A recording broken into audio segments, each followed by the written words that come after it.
I'm ready. I'm ready. I'm ready. I'm ready. You're watching Scooch-tobers. You've had your whole fucking life to think things over. What good's a few minutes more gonna do you now? Hello, everybody. Welcome to episode 31 of the Scooch Podcast, the spookiest podcast on the internet. I'm your host, Here's Johnny. and I also have Jack Torrance 97. I was about to go into like a daggone. Oh man, what's impersonation? Mhm. I couldn't. You know where I'm not capable of it. you know where he gets that line from? Well, it's actually improv. What? Here's Johnny. Yeah. Yeah. So freaking David Letterman, Johnny Carson. Yeah, the announcer. And here's Johnny. Not David Letterman. Jesus. Johnny Carson. Let's get our talk. I don't.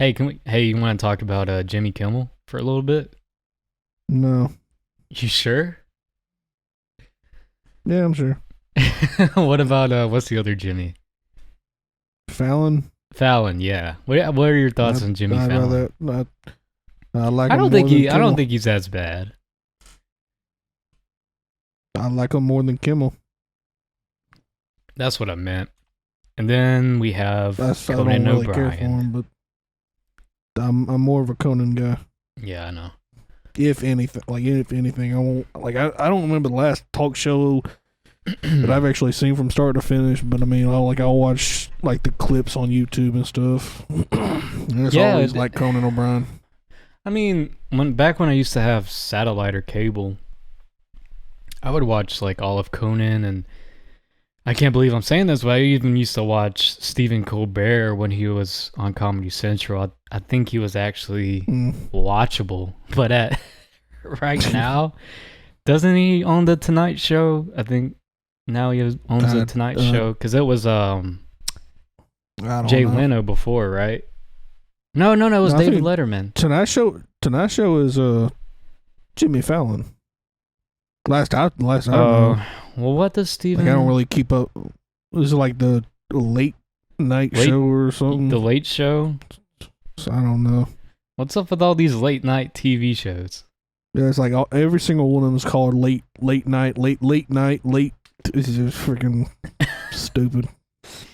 And then you have that talk show with the British guy, which makes no sense. James Corden. No, not well. Yeah, James Which one were Corden you too. talking about? I was talking about Oliver. What's his name? Oh, John Oliver. Yeah, John Oliver. It's like, hey, Brits, who are you to say what we should think about? Which America? I've actually seen some of his. It's like some of his the clips on his show, and they're funny. Like his I don't think one about WWE, the one what was it was the what's the freaking word? It's televangelist. Yeah. Yeah, those are the two that I can think of off the top of my head. But yeah, I mean, he's funny. He's funny. I like him. Would you say he's like? Does he have like any sort of biases, or does he just kind of deliver the news in like a comedic way without seeming like that's like my main gripe with, like, I don't even care what spectrum you are on the political scale, but like if someone, if you're too biased about your beliefs, if you're too biased about your beliefs, no matter, even if I agreed with it, it's just not. Yeah. It's just, I don't know. It doesn't feel good. It feels like I'm watching Jimmy a political Kimmel, YouTuber or something. Yeah. Jimmy Kimmel is by far the worst out there. Mm-hmm. Stephen Colbert. I don't know. Yeah, has his Stephen Colbert is moments. pretty up there. Yeah. James Trevor Corden Noah. has his. Yeah. I don't think I've ever watched Trevor Noah. I don't mean to be mean, but he's Uh, probably the least funniest comedian I've ever, listened to. I even watched a couple of his stand-ups. No laugh, not even a chuckle. Like, he is the least funniest professional I've ever listened to. Is that a talk show? Is that? Well, he was I've a only stand-up seen- comedian to begin with, but then he took over the Daily Show, which was Jon Stewart initially, which is still I guess you could classify as a comedic show rather than a political-based one, but it's like a comedic take on politics, basically. But Yeah, I don't. not necessarily satire, but just delivering the news and I don't know, a funny So, I mean, I've and only- heavy quotations in a funny I've only way. seen like a couple like still images. I've never seen actual video. I don't even know what the guy sounds like. He sounds I've British only, because like, he's South African, but it looks like the daggone set from SNL, like that news where Colin Jost and freaking like O.J. Simpson news with Norm Macdonald. I don't know. There's a time in the 90s, at the height of like the O.J. killer Was it- stuff, because that happened like Oh, it was during the trial. I think it was during and after. Like, Norm Macdonald just kind of milked it. He did it purposely because it just pissed off staff at SNL, but that was kind of his comedic style, which I can appreciate. Or I Yeah. can appreciate more in my older years. I freaking dropped. This is probably the most off topic we've ever been about a movie at the beginning. Oh yeah. This was only is 'cause not I did even the in like Here's Johnny. Halloween territory unless you find politics scary. Well, yeah. I meant there's nothing scarier than the real world, so there's some truth to that. Like, yeah, there's nothing scarier than James Corden. Let's just leave it as that, all right? And then we can, Yeah, head especially off. James Corden and Cats. And what? Oh, Cats? Yeah. Cats. What? I haven't seen Cats, but I imagine it's pretty bad. haven't either. Is it I haven't is it either. him and Cats or him as the hand emoji in the Emoji Movie? Well, I would say him and Cats is more terrifying. Visually terrifying, anyways. I don't know. That hand was pretty grotesque. I was not a fan of that character design, which I'm not a fan of any character design in that movie. Oh man, that's something. I'm sorry, folks. I'm sorry I have to bring up Minions in every podcast, but you have to at least Here we admit go. that Minions is better than the Emoji Movie. You haven't even seen Minions. I know, but I know it's better than the Emoji Movie, which I have seen. Like, I think I've seen it 2 times, which is something I'm not proud of. I haven't even seen it once. Really? You haven't watched the Emoji Yeah. Movie?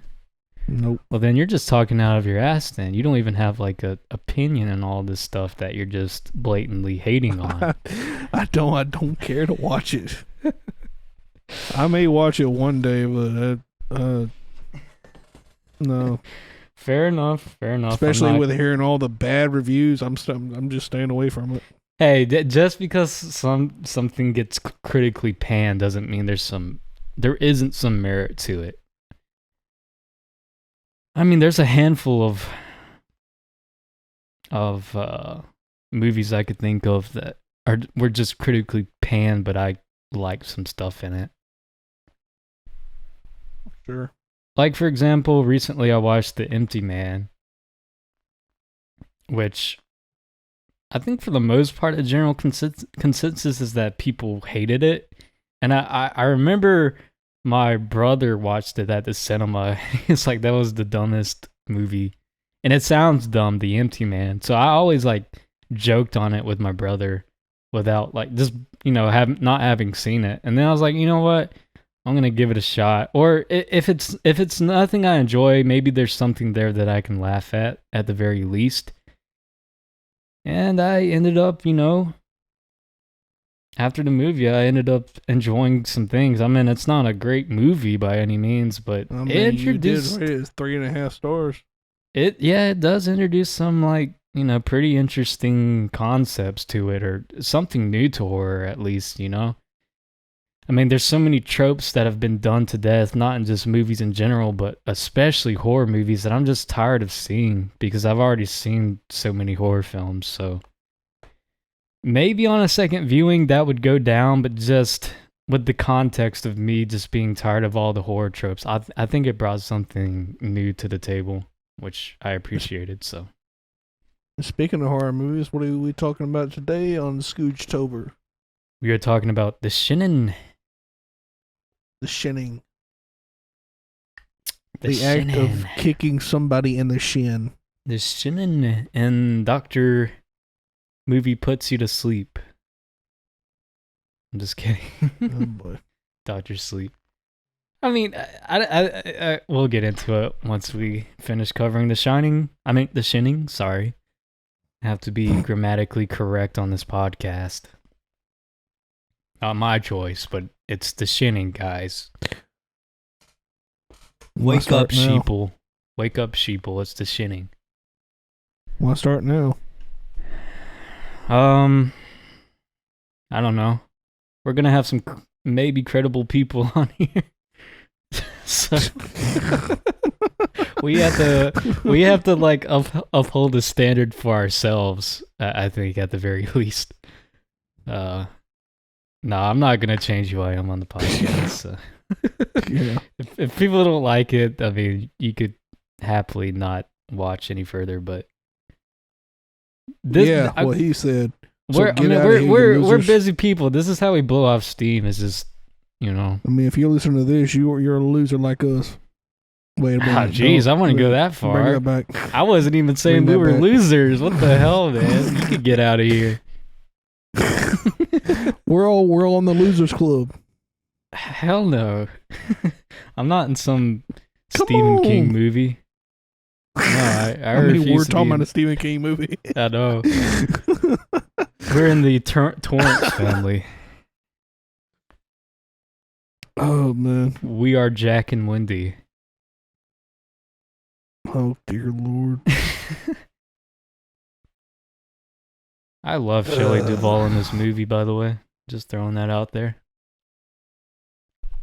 Okay, I know I've talked to you about this movie before, and you have never said that. You've said the exact opposite. I have never badmouthed Shelley Duvall in any sense or form. How? When? Yes, you have. You can't just come up here and say these things without any source or proof. Because we didn't talk about it on camera.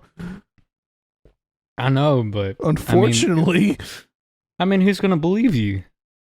I'm not saying that. I don't even believe you. I don't believe what you're saying right now. What did I say about Shelley Duvall?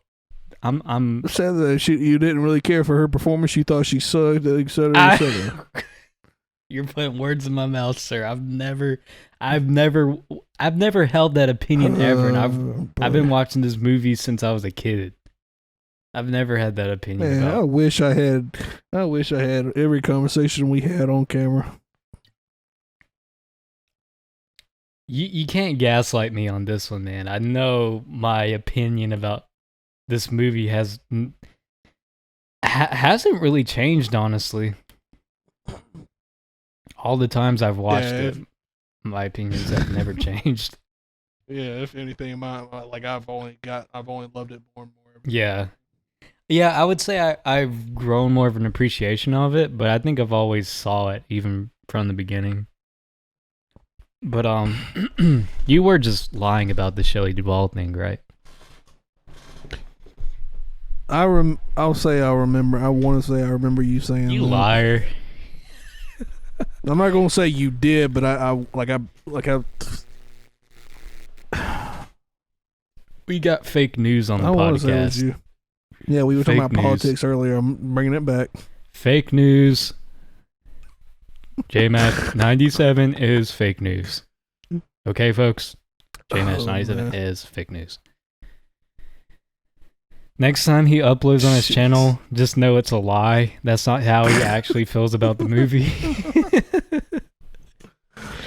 He just wants to keep his job at Metacritic.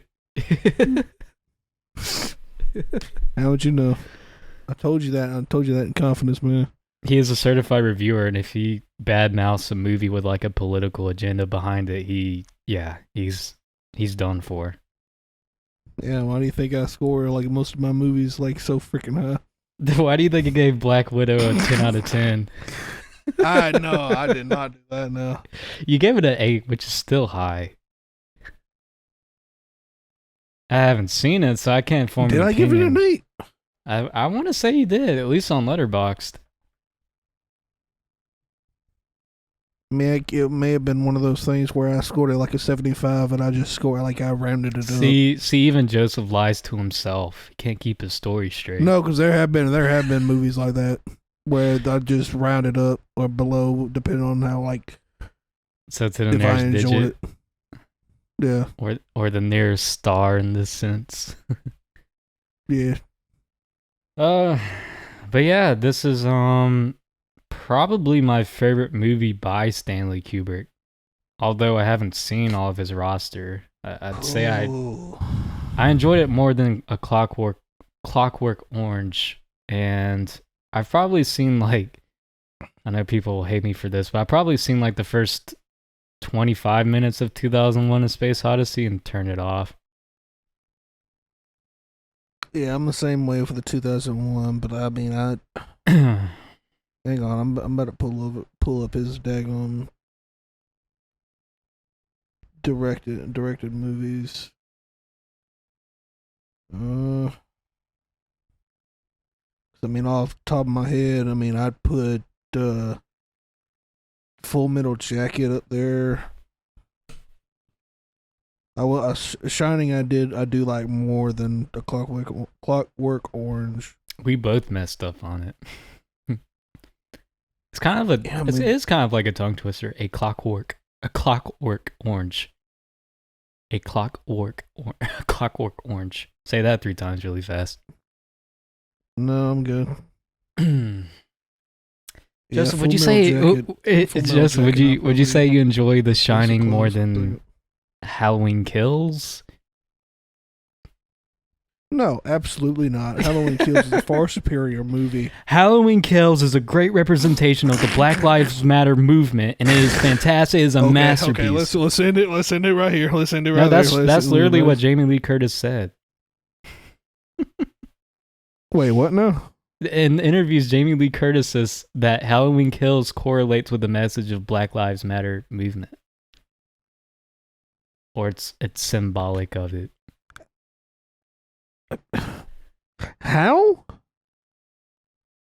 Did I miss something? So I guess like the people are okay. So she made the comparison of like the mob in Haddonfield is like the people for Black Lives Matter, and Michael Myers is like the cops. It's like the evil that's infested the town.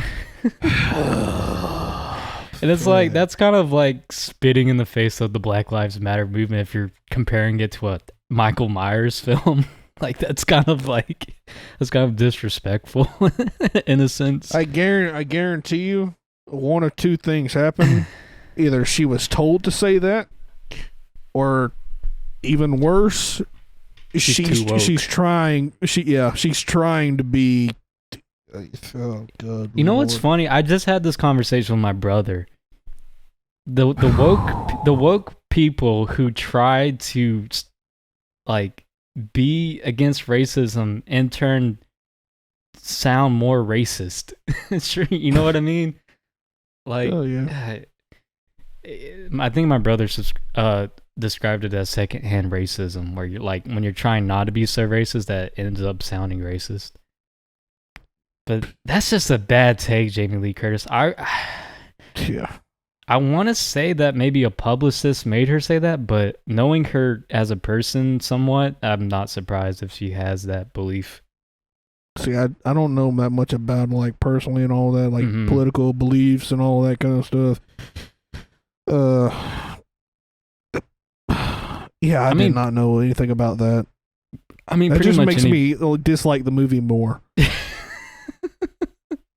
And I actually kind of I enjoyed it for what it was, but it just, All right, we have to stop. This is not Meme Yeah. Chat, and this is not the Halloween Kills episode. This is the Yeah. Shinin.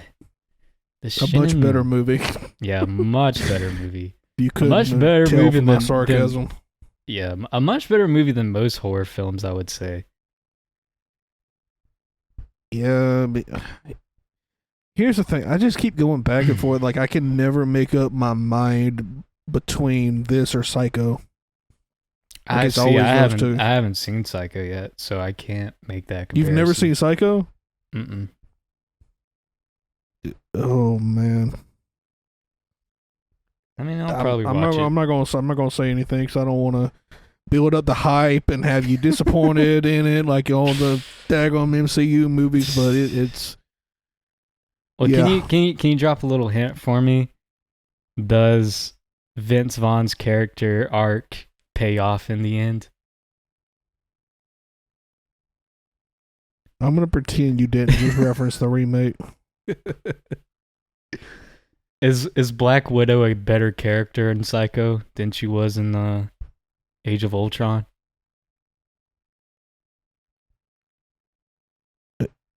What? Nothing. I was just making a joke with like or a reference to how like you hype up movies where you're like this character is much more in depth and explored in this. I was like, film. Scarlett Johansson wasn't in Psycho. Like, I don't understand the reference there. Do we always bring up Scarlett Johansson like every single podcast as well? That's also kind of a running gag. I don't know. ScarJo is just in every conversation we have, I think.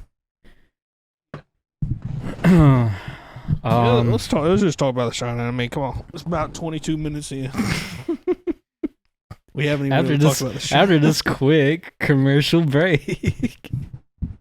We'll be right back after the word from our sponsors. And we're back. And we're back to the actual podcast. I think. I don't know if we'll go off even more on the rails, but we'll try to stay on the movie we're going to be talking about today. Or two movies, rather. Heck, We got The Shinin. I don't think I've introduced this movie yet, but we're talking about The Shinin, guys.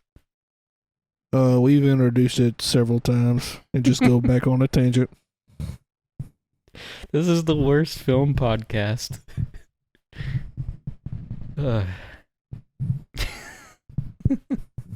I'm joking. I'm not going to name any names. I'm joking. We're not the worst. We're just not by the books. We're not the best. No, I think we're the best. We're just unconventional. We're the best at how we do it. We're the best on going off of tangents. Yeah. Yeah. Yeah. I think it's better because We went off on a tangent about going off on the tangents. This is like Inception up here. JDHD at its finest, folks. Why me? Because It's you too. It's A you too. rounds now. with J. I know. I'm No. saying I have JDHD too, but you can't say NH. It just doesn't work. Oh boy. So Stanley Kubrick's The Shining from Oh yeah, 1980. that's what we were talking about. I love this movie. Everyone's role was really well done, really well acted. I love everything about this movie. Yeah, I mean, screw you, Stephen King. Your opinion don't matter. Yeah, okay. There's this whole fallout with Stephen King. King doesn't like this film, and he made this Shining remake in 1997, I think. Which I'm actually curious to see. I'll be honest. Yeah, I've never seen it. I'm open to seeing it, but I could promise you I probably won't enjoy it. It's not gonna be better. It's not gonna be better than Oh this. yeah, I know for sure it's not gonna be better. don't Stanley like, Kubrick. Yeah. At least what I know of the Shining story, I haven't read the book, but from what I know, I think Stanley Kubrick brought a much more interesting setup to everything rather than King's vision. I mean, I just started reading it the other night, so I mean, I don't know like what the differences between this and the movie are. I'll just say Yeah. there's a part in the story where the hedge maze. Yeah, there's some kind of like monster or something in there. Yeah, the hedge maze was supposed to come to life with like these like animals made out of Yeah, bushes. yeah. Yeah, so I think I'm not sure. I would like to think Stanley Kubrick didn't want to do that, but I want to say that was part of the production, but they just didn't have A, the time, or B, the resources to do it, or budget. So Which I mean, it was probably for the best that it didn't work out. yeah, that wouldn't have aged too well. That's what I love about this film is like there's no CG. It's all practical effects, it's all camera tricks. And that makes a movie age much more gracefully. Cuz to me this movie is pretty timeless. Yeah. And you can't say that for many movies from 1980. Yeah, this is 41 years old. Oh my gosh. Jack Nicholson is 84 years old. That's how old Wait, this what? movie is. And Jack Nicholson's 84. That's just how old this movie is. He's Hang on. nearing 90 years old. Are you just guessing or like are you being legit? That's his age. That's like a very particular number to just be guessed. Which I guess you could. I mean, I Wow. knew his age from the beginning, but I'm guessing he's like 41, 42 in the filming, or yeah, the filming of the Shining. So, Hmm. and Jack Nicholson actually had to quit acting back in 2010 because memory issues, which I didn't actually know about. But I was like, I was wondering, I was like, how come I don't see Jack Nicholson anymore? He got Alzheimer's or something? Not Alzheimer's, but they just described it as memory loss. Like he like when the director tried to, when he tried to remember his lines, he just couldn't. So he just retired. Hmm. So his last movie was in 2010. I don't remember the title, but it looks pretty forgettable. Was it that About Schmidt? No, it seems like one of those like dysfunctional family movies though. So Oh, how not do you far know? off. Huh? How do you know?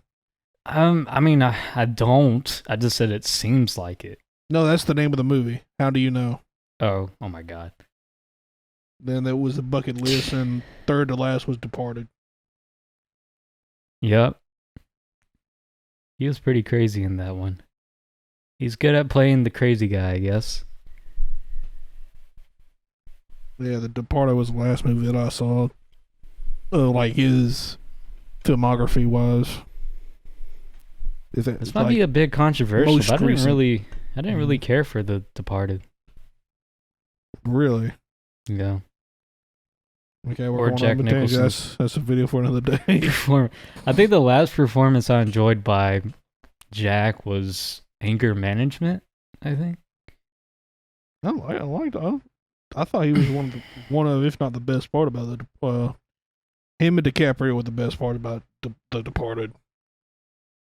Maybe I just have to see it again, but I do remember when I first watched it, I'm like, yeah. Didn't like that one too much. But, The Shining.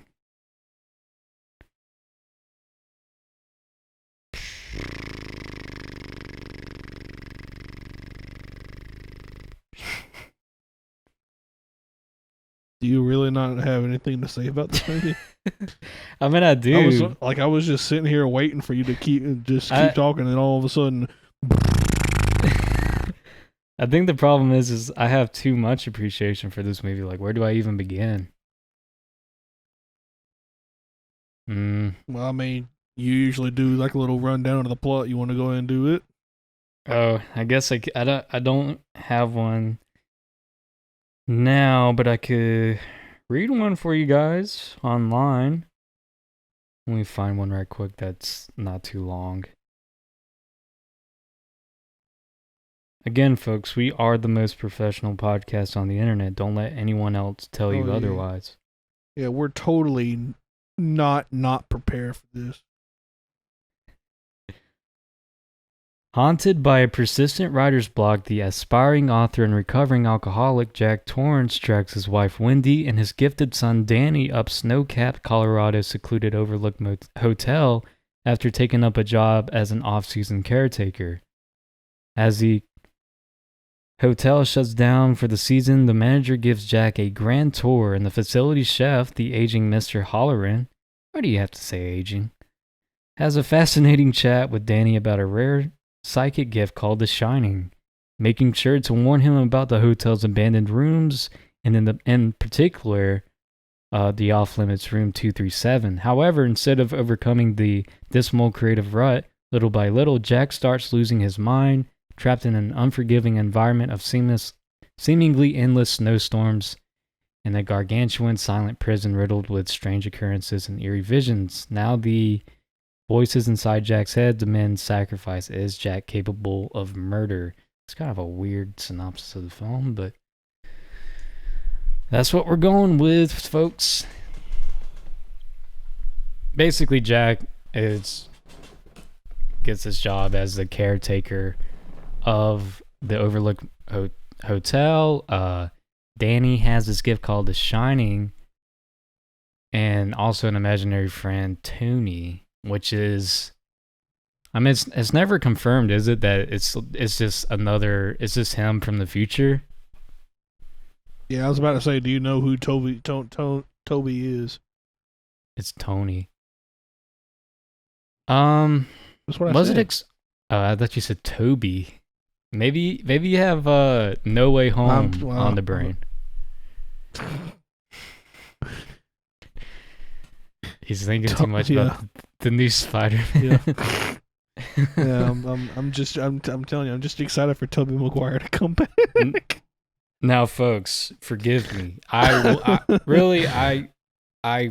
didn't want to watch Doctor Sleep again, but I was like, you know what? I'm going to watch it for the podcast, do my due diligence, because it's been like 2 years since I've seen it. But it's not available anywhere, so was that explained in Doctor Sleep? I can't remember. It is available. I want to say it's HBO Max it's on. It's on some streaming service, I know. I looked on HBO Max, it's not on there. The Shining is, but not Doctor Sleep.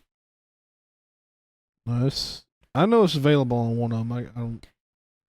I originally watched it on Netflix, but it's not on Netflix anymore.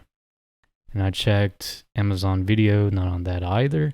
So I really did try, but yeah, so I'm not going to remember much, and I probably can't express everything I want to about the film, but maybe Joseph knows. Is Tony explained in Doctor Sleep, or because I don't think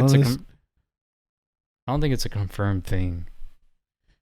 And it is basically Danny from the future using his shining ability to tell his younger self. But I'll be honest, I didn't. I wanted to, but I was so freaking tired yesterday that I just fell asleep after I got home from work. And I slept through the whole night. All right, let me pull up twitter.com right quick. I want to say it's referenced at least. Yeah, I want to say it was too, but it's been 2 years, and I don't think it focused too much on that. Rather, that there's other people with The Shining, and like these snatchers wanted to distill the essence of the people. It was a weird storyline to me, honestly, but I gotta rewatch. I remember really liking it. Not as good as The Shining, obviously, but I still really enjoyed it. It just seems. I mean, I will say it does hold. I mean, it for a movie, for a sequel that was like nearly 40 years later,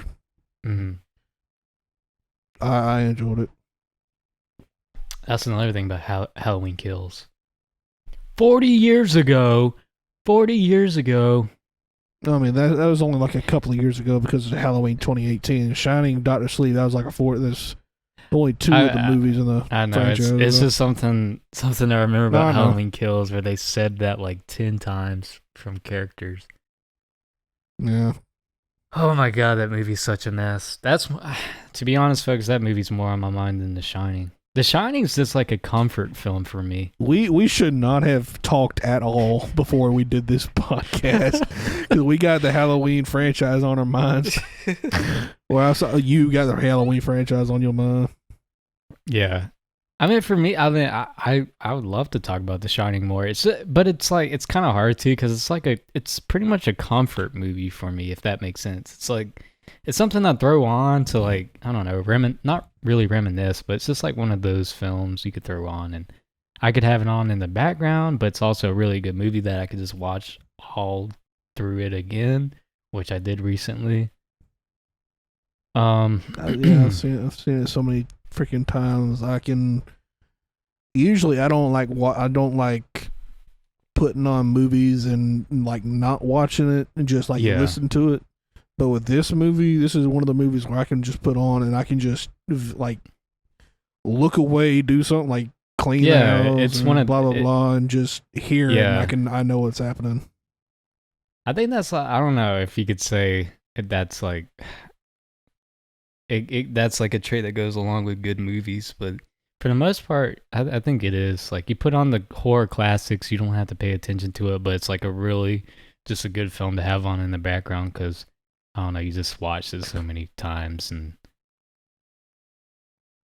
I mean, the movies that I can say that I can do that is like this, Star Wars. Star Wars for sure. The Harry Potter movies. Harry Potter, yeah. It's some of the MCU movies. It's kind of more specifically like older films for me. Yeah. But okay, so if we can't talk about the plot, let's talk about some things we appreciate about the plot, because there is something I want to get into, like the crazy conspiracy theories behind this film. But the moon landing and all that nonsense. Yeah, did you see Room 237, the documentary? No, I was going to. I saw it that was available on Netflix about the time that I went to go see it. When I go like pull up Netflix and watch it because I had it on my my watch list, they had removed it. Oh my gosh, good on Netflix for you. So, yeah.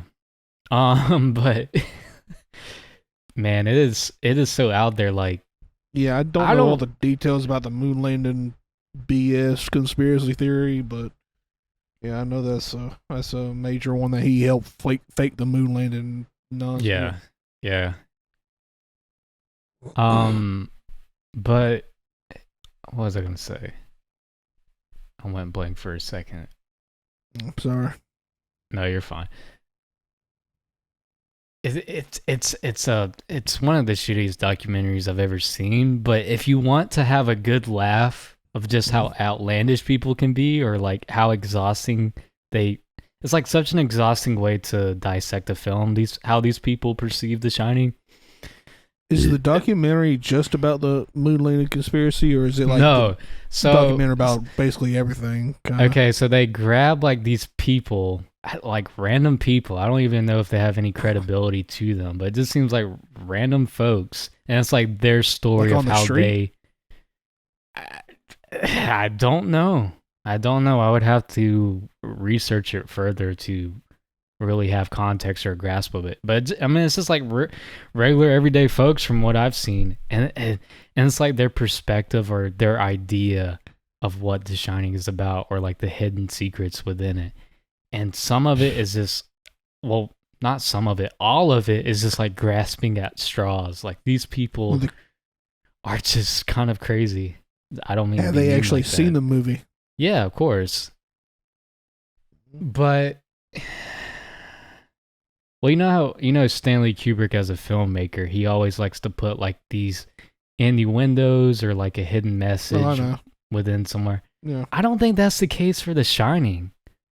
I'm not gonna say it's not the case because I really don't know, but at the same time, I honestly don't care. I just love the movie. There's not one flaw in this movie, in my opinion.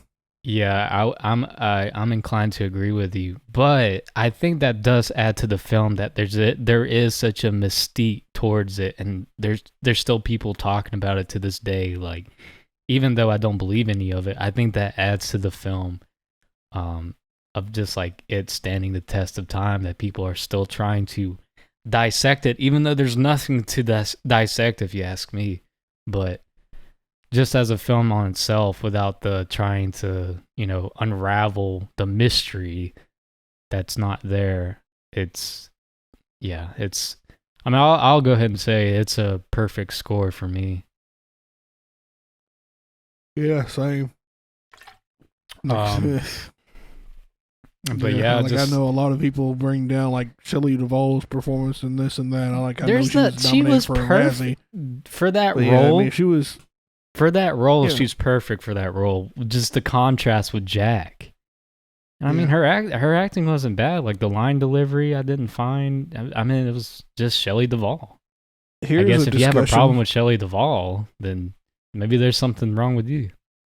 Here's a discussion. Yeah. Because I don't think I've talked to you about this. I'm sure you know because we talked about how this is one of our favorite movies of all time, and this and that. Mm-hmm. You know that Stanley Kubrick kind of basically tortured her, for lack of basically tortured Shelley Duvall on the set, right? I think I had some understanding of that, but I don't know if it was like heresy or not. So, like, he kept her away from everybody. It was like emotional.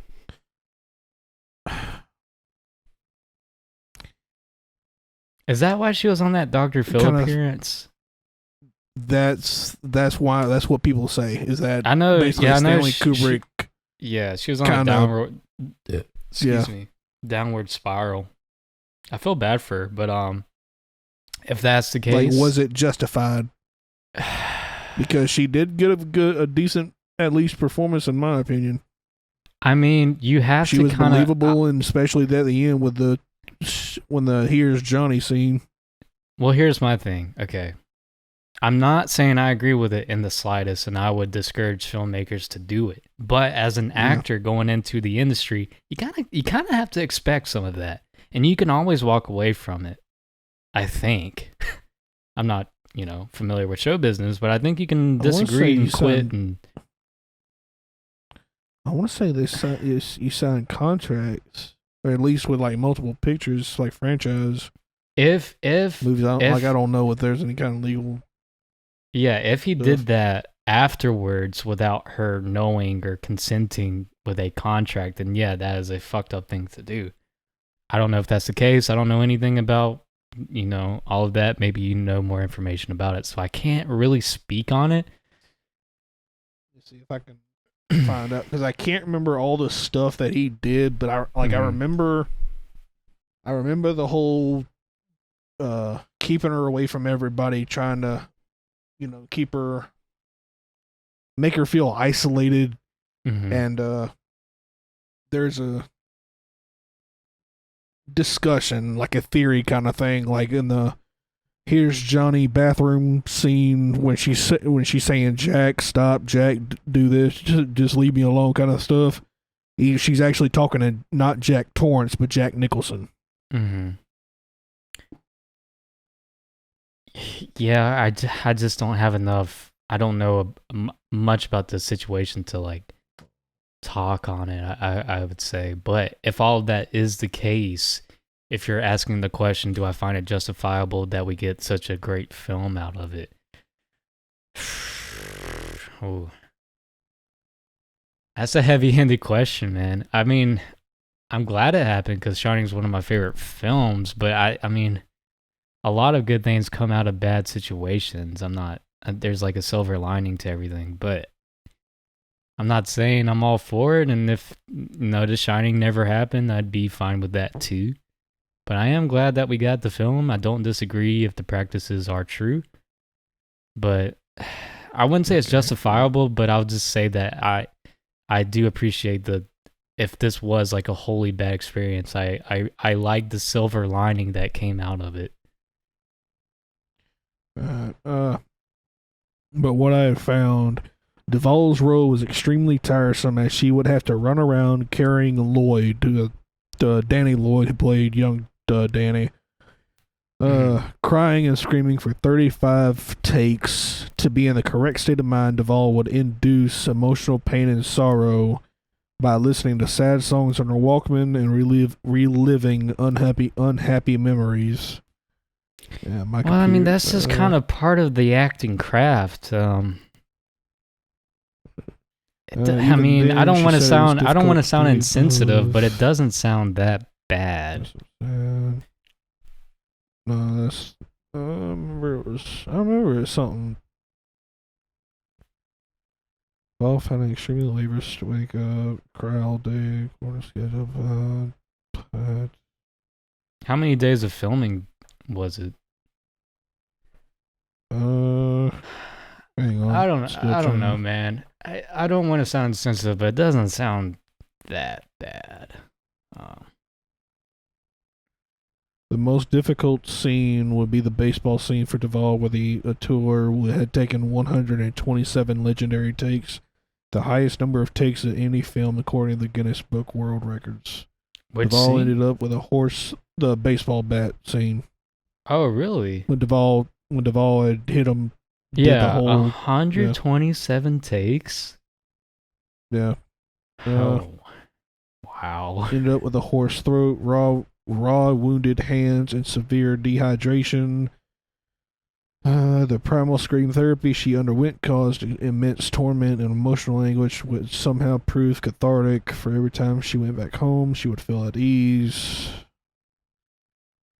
Although the film ends, I mean, without dwelling on it too much, I mean, I disagree. I want to say with there was more. It was more than this. Yeah. I could be misremembering, but I want to say it was a whole lot more messed up than that. I don't know. I mean, I guess as long as she didn't get Weinsteined, kind of. God, wow. Well, I'm just saying that's like worst case scenario. Yeah, I guess. Maybe which one's worst case, Weinstein or Cosby? The Shining took 5 years to make. Ignored. I'm wow. Guessing that's like from like How? pre-production all the way to the end. I guess. What? Okay, this also brings up another interesting question since you asked me that one. Knowing that the artist behind any medium that you enjoy is a bad person, do you think you could still appreciate their work or like their craft? Oh, that's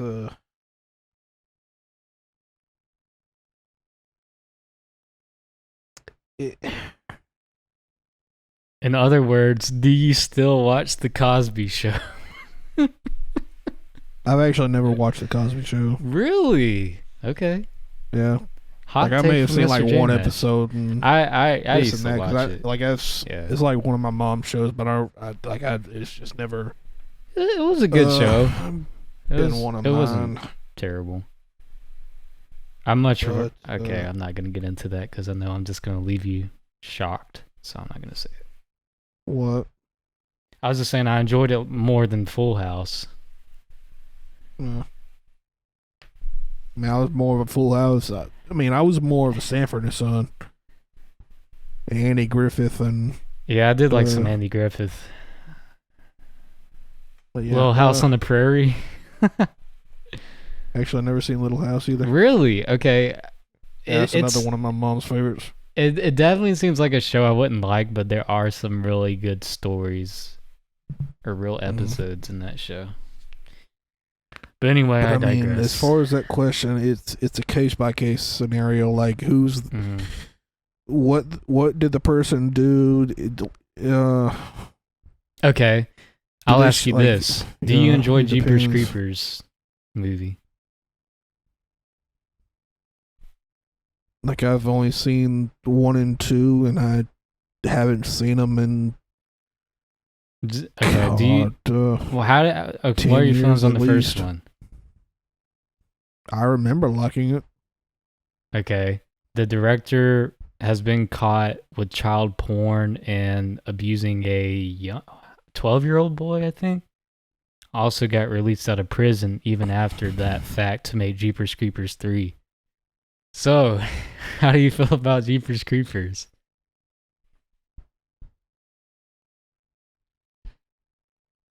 I mean, I'm not gonna support Jeepers Creepers 3 now.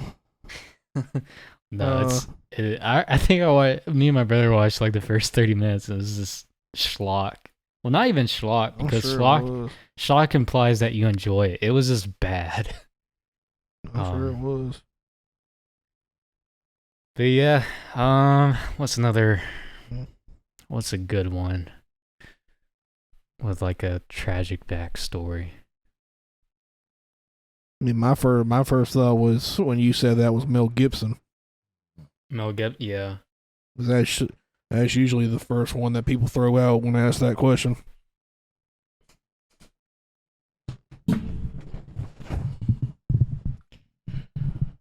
need a chair. What was our last talking point? I don't even know. This has run on to about an hour almost. Anyway, I I you had talked about how you like separated the art from the artist kind of thing. Yeah, I mean, we're kind of like divulging into different topics that kind of correlate to, I don't know, branching off something where we're talking about Stanley Kubrick having like unethical practices with Shelley Duvall. Oh yeah, that's what it was. But the camera works really good. The cinematography, the score, the acting is especially good. The story behind it's so interesting. You're not gonna really understand off if you're like watching from the first time, which I do enjoy that about films. Like they leave you thinking afterwards about it, or it's made an impact on you.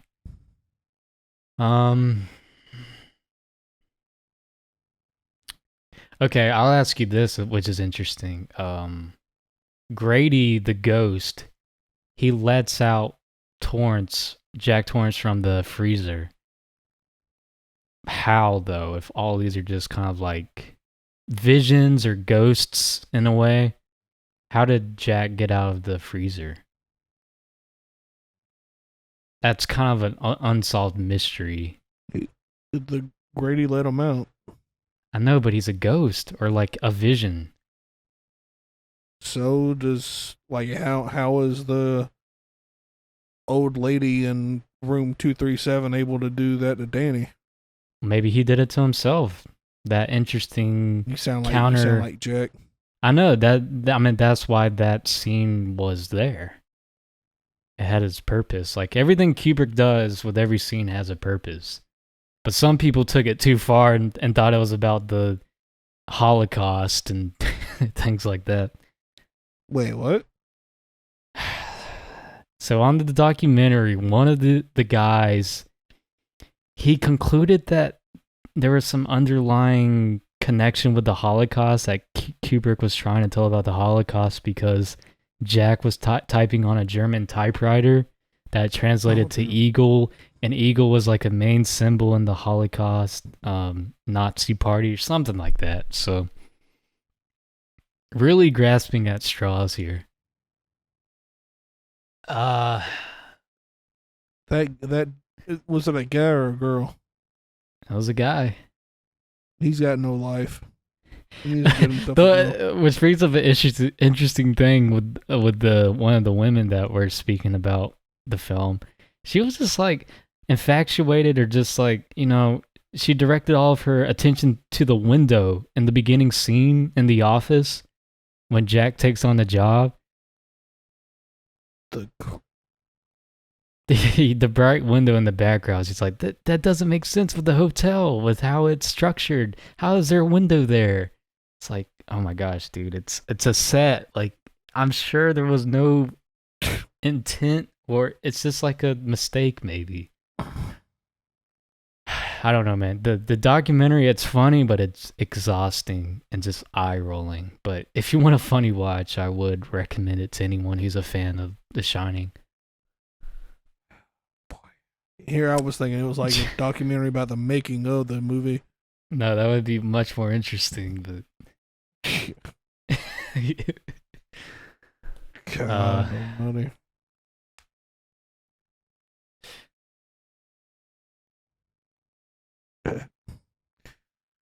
Yeah, Stephen King, you don't know what you're talking about. This movie is perfect.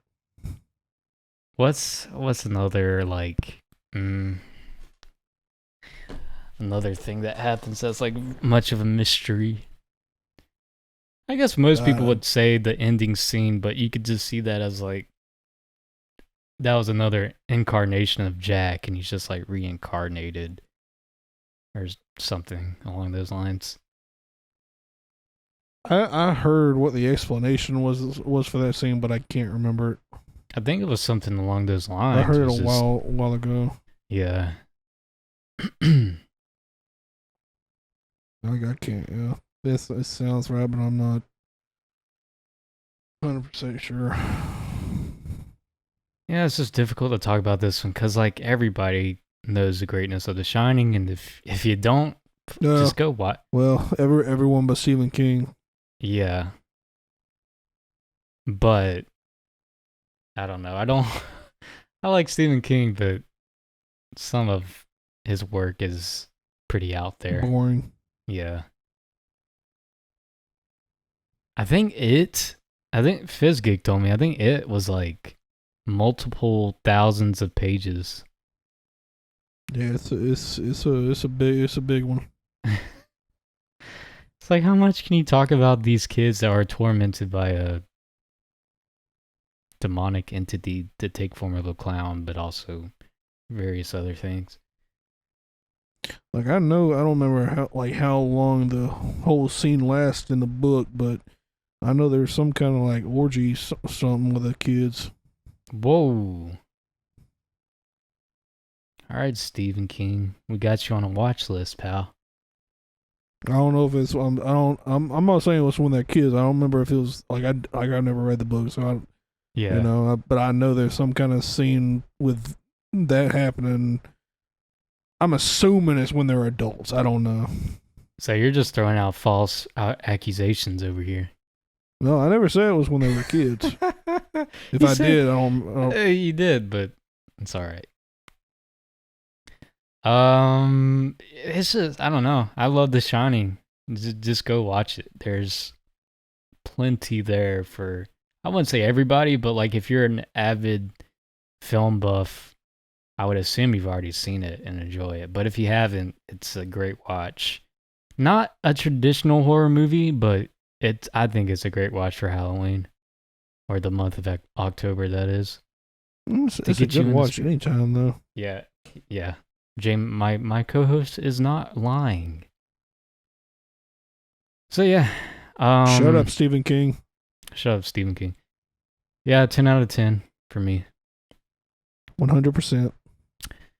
We'll talk a little bit about what we remember from Doctor Strange, and then we'll wrap up this show. Dr. Sleep. God damn it, I do that every time. About Dr. Sleep. So yeah, Dr. Sleep. I'm liking it. It was like recently written by. We probably should stop, like, just save it for another time, though. You sure? You want to save it for another episode? I don't know. Can you talk about it that long?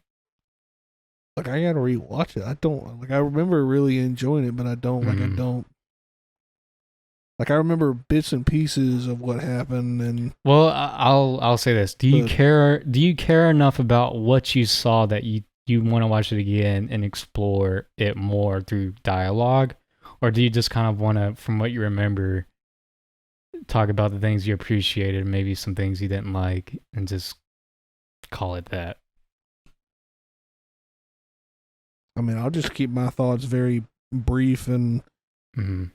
generic, I guess, and I'll watch it, and if I feel like doing a review, I'll do it on my channel, or I'll come back and do it on here, either one. But I remember my thoughts where I enjoyed the movie. It wasn't as good as The Shining, obviously. Mm-hmm. But I remember Ewan McGregor doing a good job. I remember He's the best part about it. I'll say that. freaking what was The hat was the the worst villain? part about it. And like that group of vampire mischiefs. I hated it. actually like the lead girl. I The can't hat. freaking Yeah, something the hat. The Irish. I chick. can't think of her name. I don't know. I can't I either. see her freaking face. It's Rebecca been a Ferguson, couple of years. Rose the Yeah. Hat. Mm-hmm. Yeah, Rose the Hat. But This I remember one's liking directed by her in it. Mike Flanagan too. Uh, You could definitely see his style in this one. yeah, who also did Hush. Yep.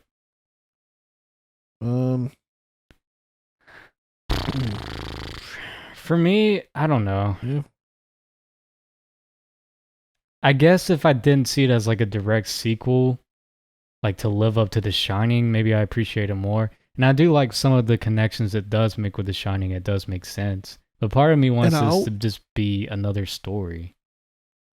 And I also always wondered why Jack Nicholson didn't come back, at least like a cameo. He's almost Not 90. You necessarily- can't remember his lines. If you would let me finish, Okay, sorry. I was about to say, because Deep fake? as a cameo, or at least because I like, obviously with his age and the way he looks, he can't really play Jack Torrance, and because he, like, a ghost doesn't really age. Right. And I honestly don't know how the deep fake, like how good that would look. Anyways, I appreciate but that they until didn't like use deepfake. I'll say I that. never heard about. I didn't even know he was retired. And I didn't hear about the memory loss problems he was having until now. Yep.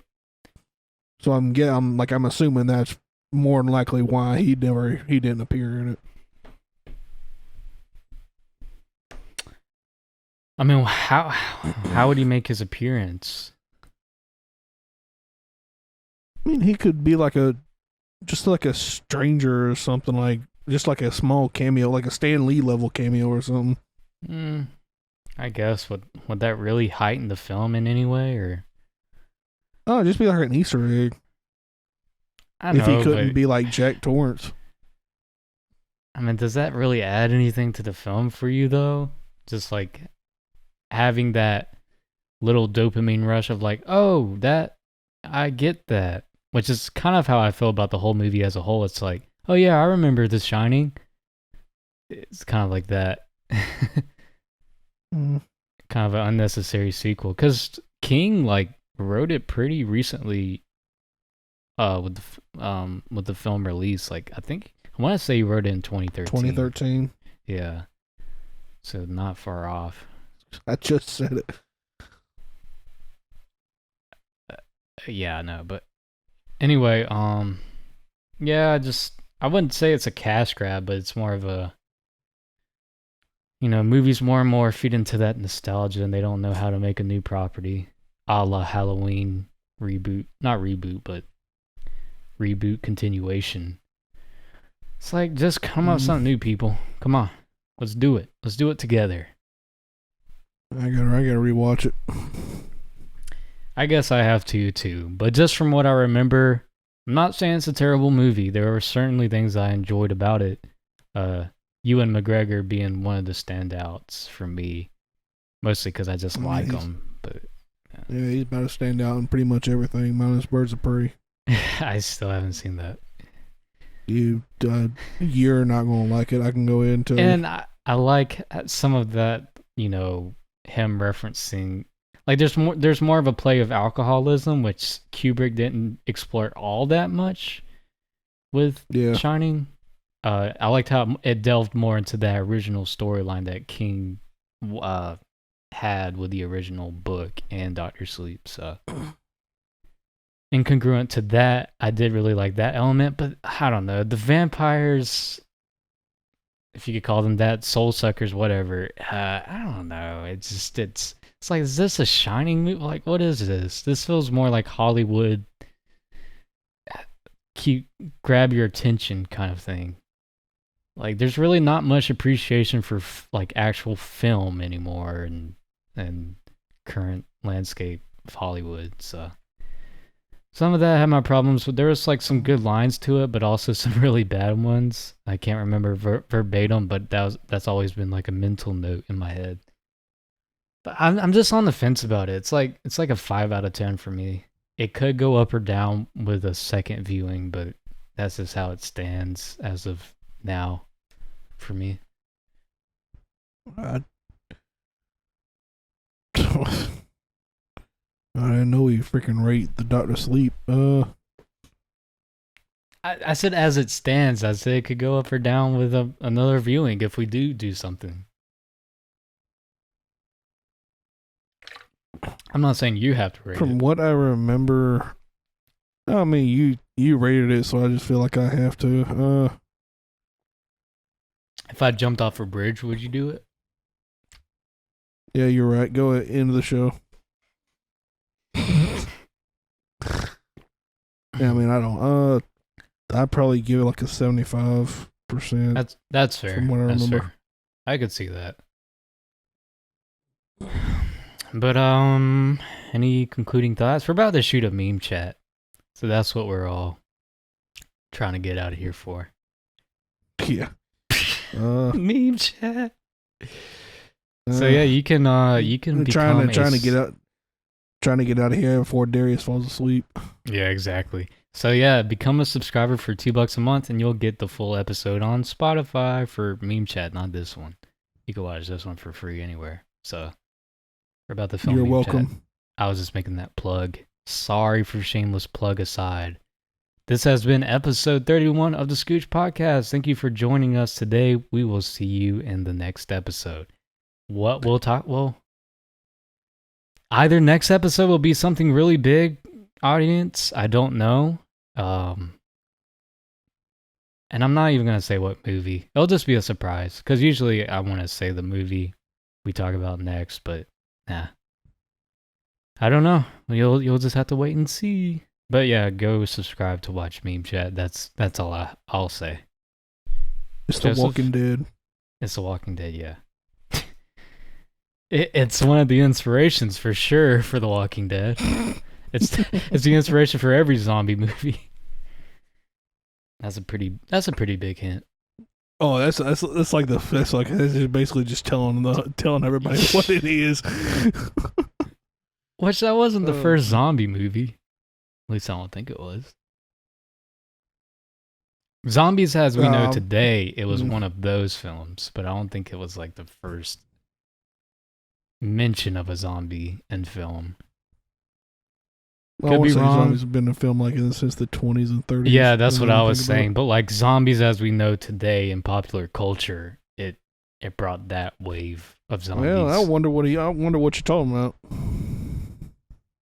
I might be talking about Night of the Living Dead with a very special guest. I will not say who. I was setting up not doing that, but okay. But yeah, it's gonna be Night of the Living Dead. But if it doesn't come to fruition, Joseph and I will probably talk about some A24 horror films to cap off. Talk about Shaun of the Dead. How about that?